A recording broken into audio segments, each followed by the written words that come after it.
17واں پارہ سورۃ الحج، آیت نمبر 26، رکوع نمبر 11۔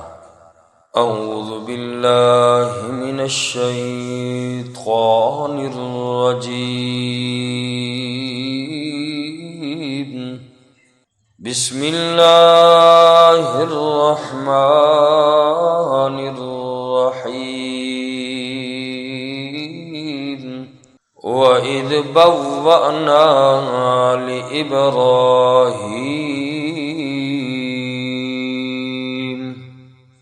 اور جب ہم نے حضرت ابراہیم علیہ السلام کو ٹھکانہ دیا مکان البیت، بیت اللہ کی جگہ کا، اللہ تشرک بی شیئا،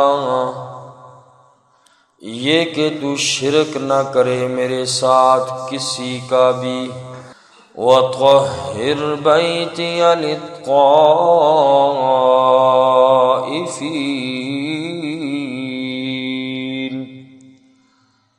اور پاک رکھ میرے گھر کو طواف کرنے والوں کے لیے، والقائمین،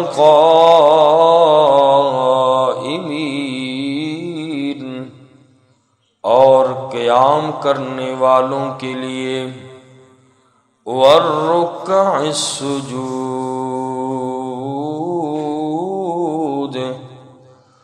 اور رکوع اور سجدہ کرنے والوں کے لیے۔ آج کی اس آیت پاک سے پہلے مسجد حرام کا ذکر ہوا، اور آج کی آیت پاک میں مسجد حرام کے بانی اور اس کی جگہ کی تعیین کا تذکرہ ہے۔ تو فرمایا کہ جس وقت ہم نے حضرت ابراہیم خلیل اللہ کو بیت اللہ کی جگہ کا ٹھکانہ دیا، حضرت سیدنا نوح علیہ السلام کی قوم پر جب طوفان آیا، اس کی وجہ سے بیت اللہ شریف بھی شہید ہو گیا تھا۔ پھر حضرت ابراہیم خلیل اللہ اور حضرت اسماعیل ذبیح اللہ علیہ السلام نے اس کو تعمیر کیا۔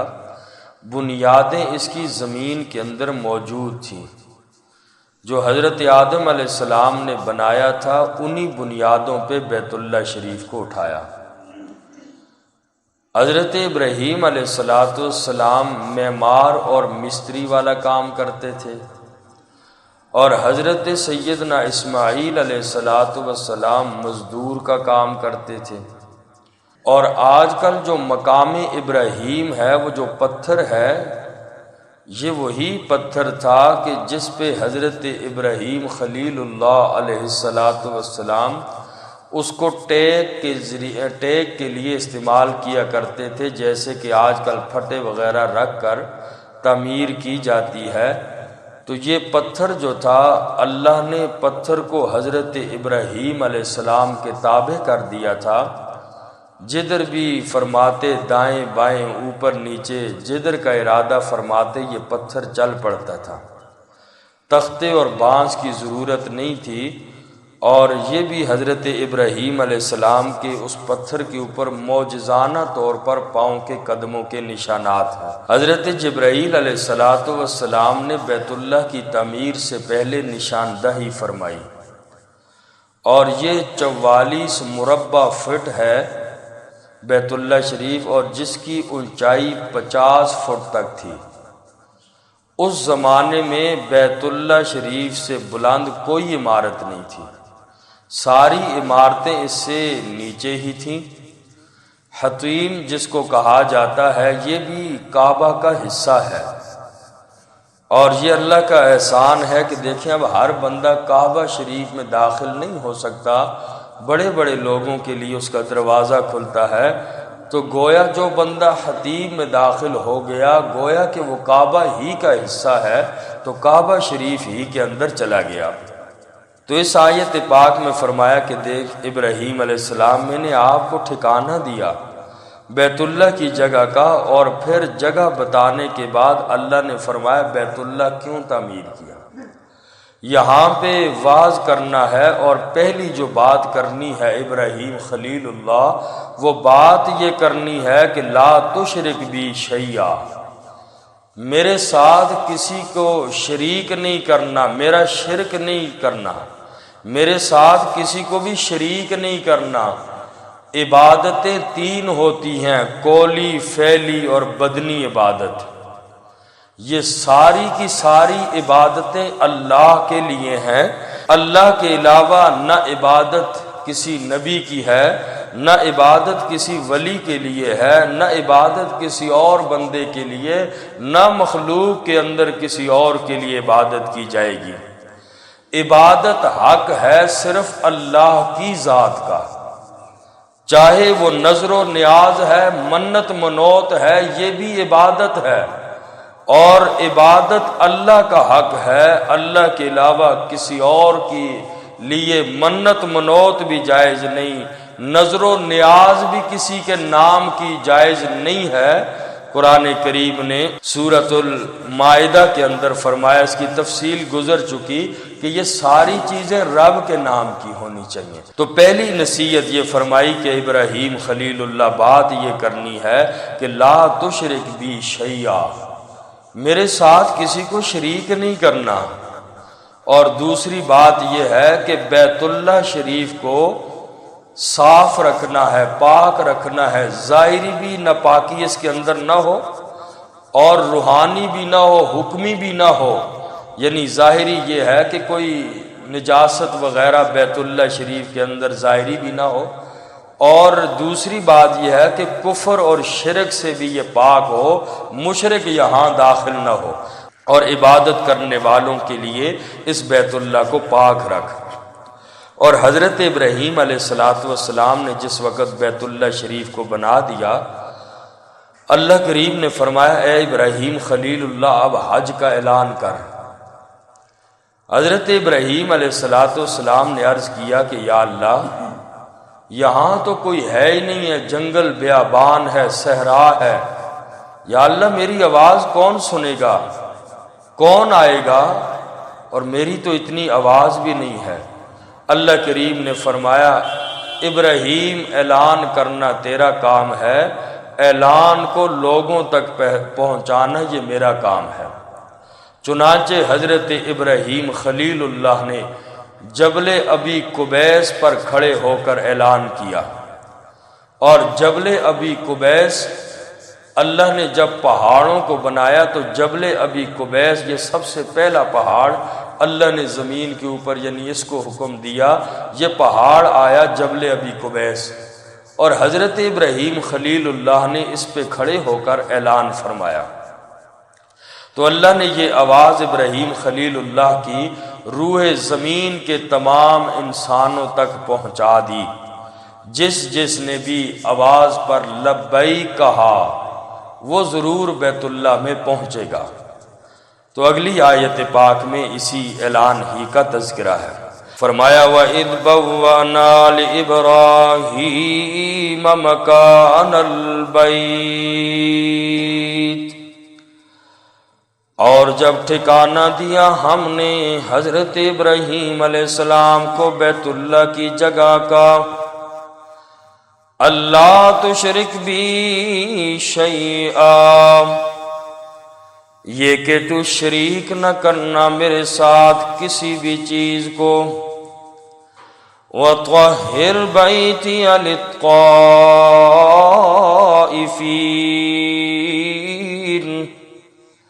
اور پاک رکھ میرے گھر کو طواف کرنے والوں کے لیے،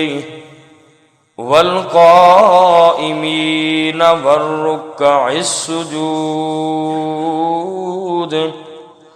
قیام کرنے والوں کے لیے اور رکوع اور سجدہ کرنے والوں کے لیے، وَأَذِّنْ فِي النَّاسِ بِالْحَجِّ، اور اعلان کر ابراہیم خلیل اللہ لوگوں کے اندر حج کا، جب بیت اللہ شریف تیار ہو گیا اللہ کریم نے فرمایا اذن فی الناس بالحج، اعلان کر ابراہیم خلیل اللہ لوگوں میں حج کا، یأتوک رجالا وعلی کل ضامر، آئیں گے آپ کے پاس لوگ پیدل چل کر اور ہر لاغر اونٹنی پر، یأتین من کل فج عمیق،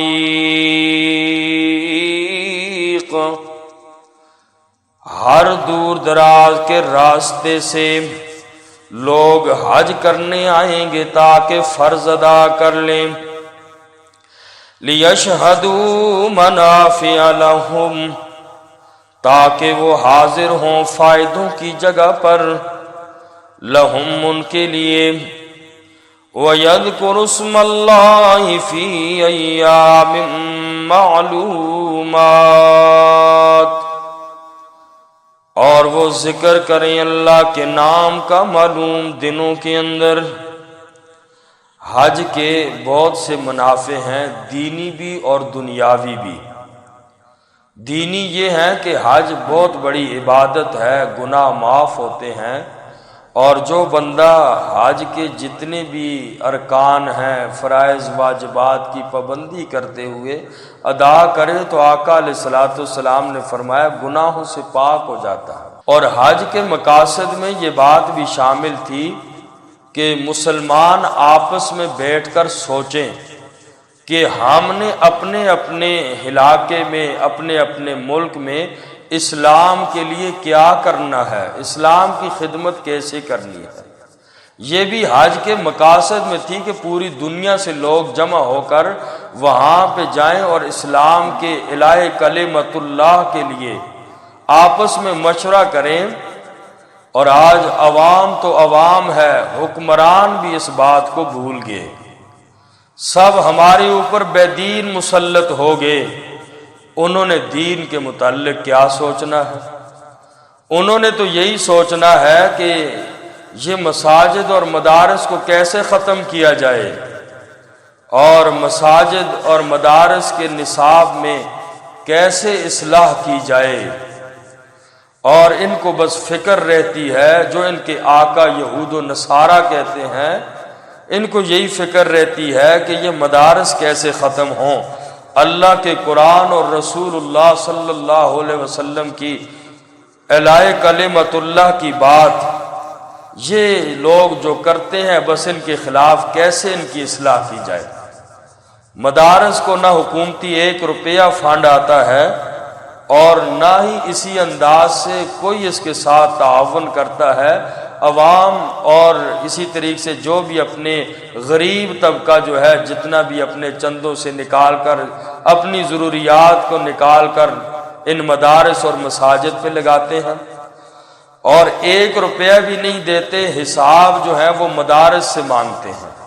ہاں جی یہ مدرسے کا نظام کہاں سے چل رہا ہے، اس کے اندر کیا پڑھایا جاتا ہے اور کیا نہیں پڑھایا جاتا، اور جن یونیورسٹیوں پہ جن کالجوں پہ اتنا خرچہ کرتے ہیں ان کی آج تک ان کو اصلاح نہیں ہے، ٹکے کی تعلیم نہیں ہے۔ پاکستان کی تعلیم کے اعتبار سے جن پہ اربوں فنڈ لگتے ہیں جو ہیں سالانہ، تو آج تک انہوں نے یہ نہیں سوچا کہ ہمارے یہاں جو ہے ڈاکٹر کیوں نہیں بنتا اچھا، جب تک کہ وہ باہر سے پی ایچ ڈی نہ کر کے آئے یا پڑھ کے نہ آئے تو ہماری تعلیم ٹکے کی بھی نہیں ہے۔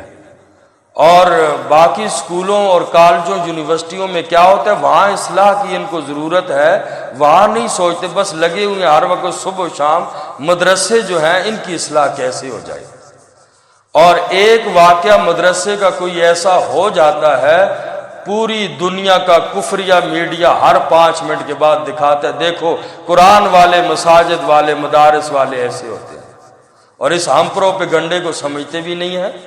اور ابھی کی بات ہے نہیں، یہ پچھلے مہینے کی، کہ لاہور میں امریکن اسکول کے اندر کیا کچھ ہوا، اور نشے کی حالت میں لڑکیاں کیسے دوسرے کو مار رہی ہیں، کسی میڈیا نے آواز نہیں اٹھائی، کچھ بھی نہیں ہوا۔ اصلاح کی ضرورت وہاں ہے جو گڑھ بن چکا ہے، بے حیائی اور فحاشی کا گڑھ ہے۔ اس کی اصلاح نہیں ہے، قرآن اور حدیث کی اصلاح کرو۔ مشرف بھی کہہ رہا تھا جہاد والی آیتیں بھی نکالو اور حدیث پاک بھی جو جہاد والی یہ ساری نکالو، یہ پرانے دور کی ہیں۔ تو بہرحال اللہ معاف فرمائے، ان کو بس مدارس اور قرآن کے پیچھے کہ ان کی اصلاح نعوذ باللہ یہ لوگ کریں گے۔ تو اس لیے فرمایا کہ حج کے جو منافع ہیں اس میں ضمنی طور پر چیزوں کا خریدنا اور بیچنا بھی شامل ہے۔ تو فرمایا کہ وَيَذْكُرُ اسْمَ اللَّهِ فِي أَيَّامٍ مَعْلُومَاتٍ، کہ اللہ کا ذکر کریں معلوم دنوں کے اندر۔ اس سے مراد قربانی کے 3 دن ہیں۔ صحیح روایات سے یہی معلوم ہوتا ہے کہ قربانی کے سے 3 دن مراد ہیں کہ اس میں اللہ کا ذکر بھی کریں، اور اسی طریقے سے فرمایا کہ قربانی کے دنوں کے اندر جانور کے اوپر اللہ کا نام پڑھ کے اس کو ذبح کیا جائے۔ مزید آگے اسی کی تفصیل آ رہی ہے۔ فرمایا وَيَذْكُرُ اسْمَ اللَّهِ فِي أَيَّامٍ مَّعْلُومَاتٍ، اور ذکر کریں اللہ کے نام کا معلوم دنوں کے اندر، عَلَىٰ مَا رَزَقَهُم مِّن بَهِيمَةِ الْأَنْعَامِ، اس پر جو اللہ نے ان کو روزی دی ہے چوپایوں میں سے، الانعام جو مویشی ہیں، فَكُلُوا مِنْهَا پس کھاؤ تم ان مویشیوں میں سے، وَأَطْعِمُوا الْبَائِسَ الْفَقِيرَ اور کھلاؤ تم پریشان حال فقیر کو۔